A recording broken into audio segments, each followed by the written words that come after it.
Éternel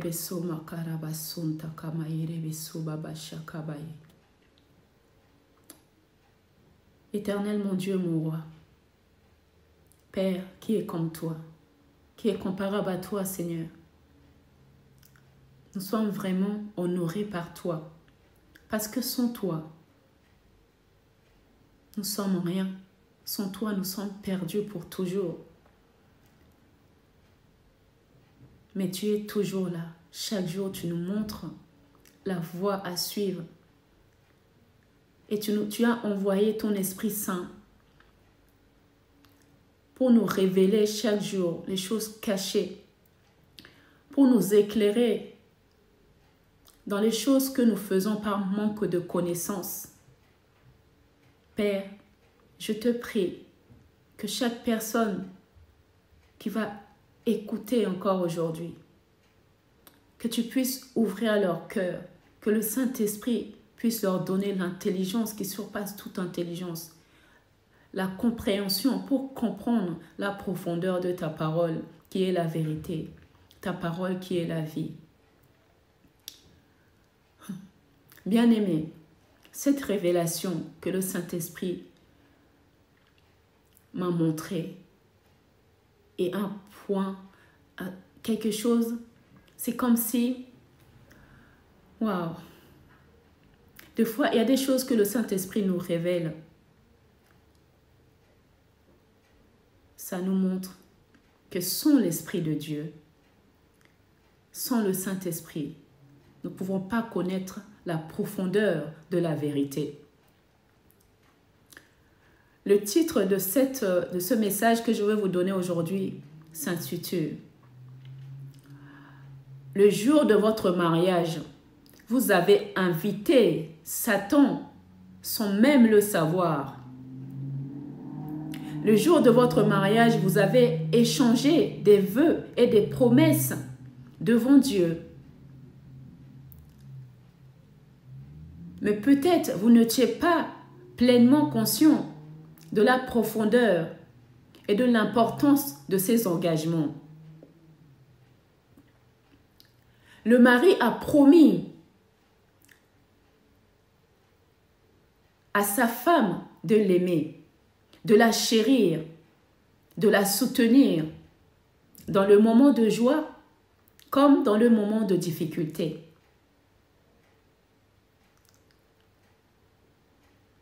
De ne jamais lui mentir et de lui rester fidèle jusqu'à ce que la mort les sépare. De son côté, la femme a fait une promesse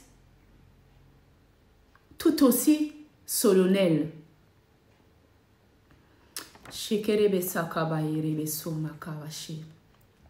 Bien-aimé, il y a quelque chose qu'on ne vous a pas dit. Ce vœu ne doit pas être pris à la légère. Vous avez parlé, vous avez juré devant Dieu. Il est important d'écrire ces promesses, de le mettre dans un cadre et de le placer dans un endroit visible dans votre maison. Ainsi, chaque matin, vos yeux tomberont sur ces engagements et vous vous souviendrez de l'importance de les honorer.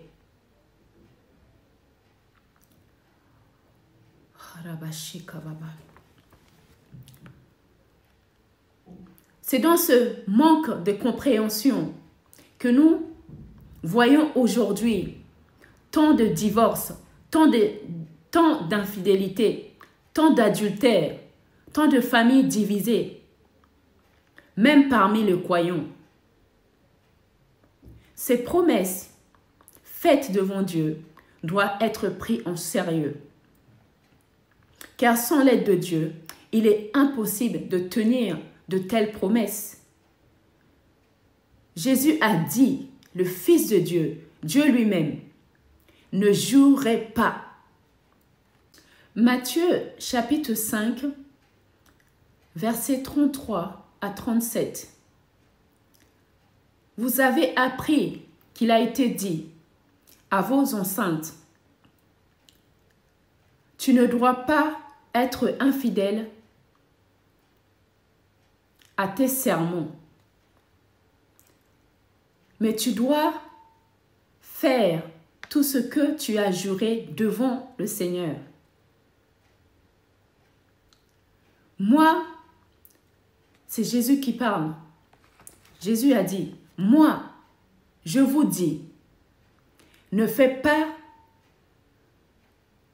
du tout des sermons. Ne jurez pas par le ciel, car c'est là que Dieu habite. Ne jurez pas par la terre, car c'est l'endroit où il pose ses pieds. Ne jurez pas par Jérusalem, car c'est la ville du grand roi. Et ne jurez pas par ta tête, car tu ne peux pas rendre un seul cheveu de ta tête blanc ou noir. Dis simplement oui ou non. C'est ce qu'on dit en plus vient de l'esprit du mal. Ce que nous disons en plus vient de l'esprit du mal. Voilà le piège de l'ennemi. Le piège des sermons, une porte ouverte à Satan. Bien-aimé, en jurant des vœux devant Dieu le jour de votre mariage, vous avez peut-être ouvert de portes à l'ennemi. En effet, Jésus nous a enseigné clairement de ne pas jurer.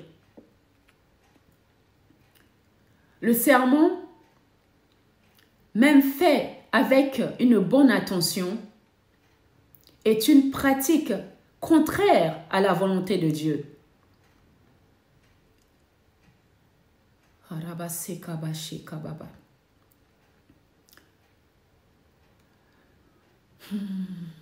Vous avez peut-être agi inconsciemment sans comprendre ce que ce geste donnait une place à Satan dans votre union. Le passage biblique que nous avons partagé nous rappelle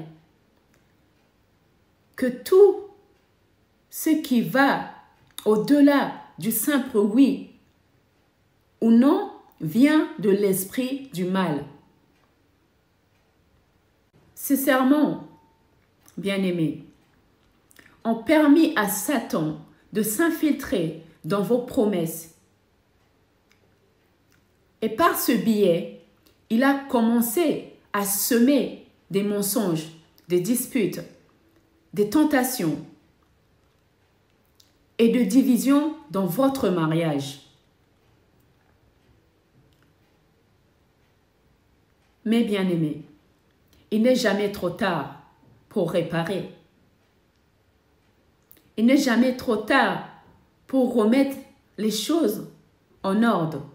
Dieu, dans sa bonté infinie, est toujours prêt à restaurer ce que Satan a détruit. Là où Satan a semé le mensonge, Dieu peut apporter la vérité et la guérison.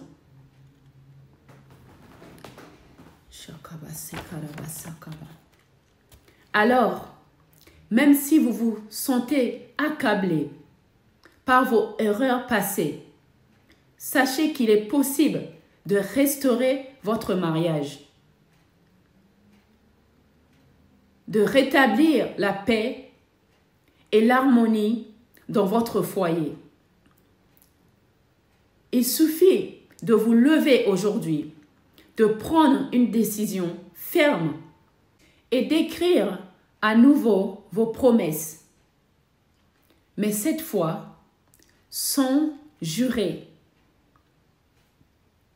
Demandez à Dieu de vous aider à tenir ses engagements,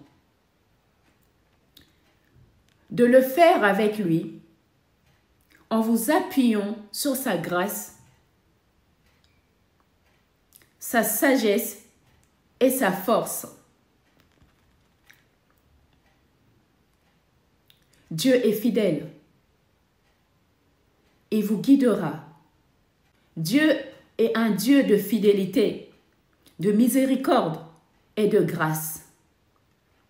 Il ne vous abandonnera pas dans vos faiblesses.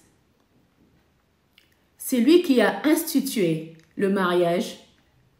Lui seul est capable de le protéger, de le bénir et de le rendre durable. Alors, prenez courage. Dieu vous aidera à honorer vos promesses, à protéger votre foyer et à vivre selon ses principes. Par sa grâce infinie, il vous donnera la force de surmonter le défi et de tenir fermement vos engagements envers votre femme ou envers votre mari. Amen. Alors, bien-aimés, Dieu n'a pas dit son dernier mot. Satan, son rôle, c'est de dérober, voler, détruire, égorger et tuer. Mais Dieu a le pouvoir de réparer, de restaurer, de renouveler et de redonner vie à ce que Satan a tué. Et si Dieu est avec vous, personne ne peut être contre vous. Que le Seigneur vous aide. Et bien-aimés, levez-vous. Merci Seigneur de porter tes enfants, de le soutenir. Merci Saint-Esprit de le guider et de le conduire dans la vérité. Dans le nom puissant de Jésus, j'ai prié. Aimez la vidéo, bien-aimés. Partagez avec vos amis. Et merci d'avoir écouté jusqu'au bout. Que Dieu vous bénisse abondamment. Amen.